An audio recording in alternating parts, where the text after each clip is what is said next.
Good morning, everyone. This is John with Overlander Off the Shelf. Today we have a story of competing paint guns. I'll get to that in a minute. We finished the painting on the flatbed build for the F450 Super Duty Overlander, and it turned out pretty well, but I broke all the rules of painting probably. Professional painters are probably going to cringe when they watch this, but I'll talk about that in a minute and tell you about breaking the rules. When I was a young guy in the South on a cotton soybean farm, we had an old Dodge truck, I think a 58 model. It was pretty young. This was in the early to mid 60s.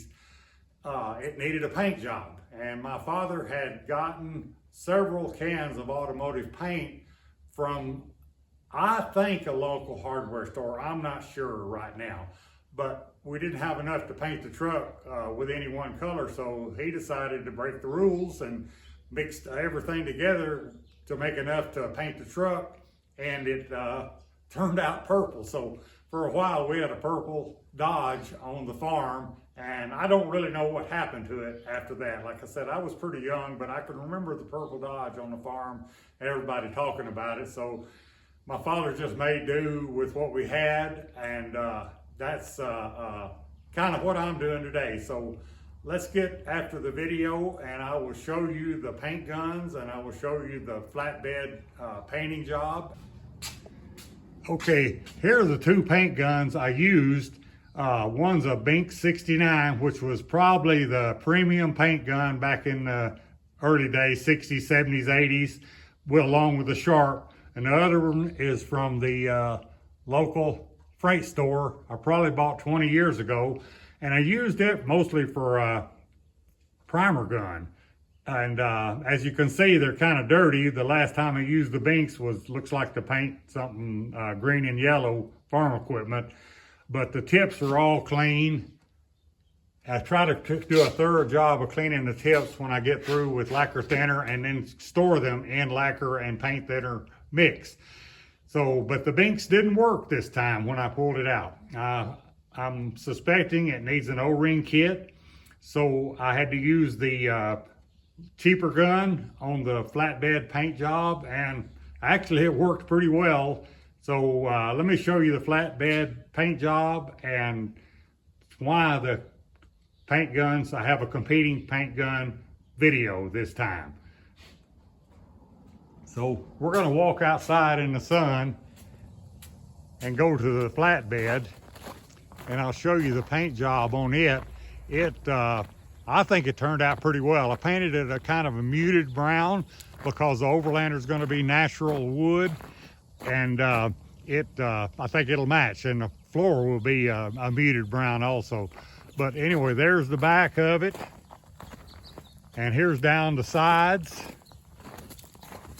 And it all turned out pretty good. I love the muted brown, and I just used a local hardware store brand rust paint on it. I did sand it and do a lot of grinding and try to make it as smooth as possible. And we think it turned out pretty well.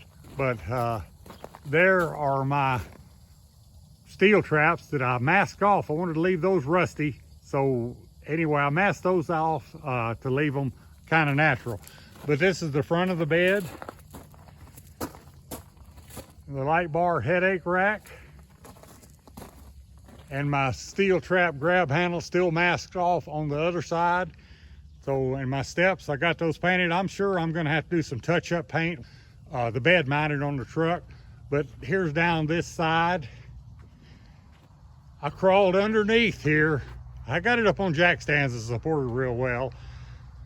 But I crawled underneath this and painted the bottom as best that I could, and the back side of the bumper. I've got a good coats of paint on everything, I think. But anyway, that's the flatbed build and the flatbed painting job, and it looks pretty good, I think, for using a cheaper freight company paint gun that I've had almost 20 years.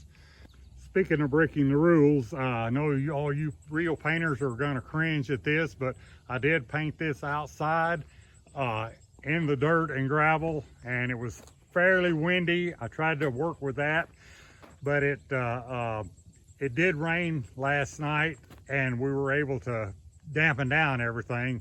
But anyway, I think the bed build turned out pretty well, even though, like I said, I broke all the rules painting it outside in the wind. I just worked with it and did the best I could.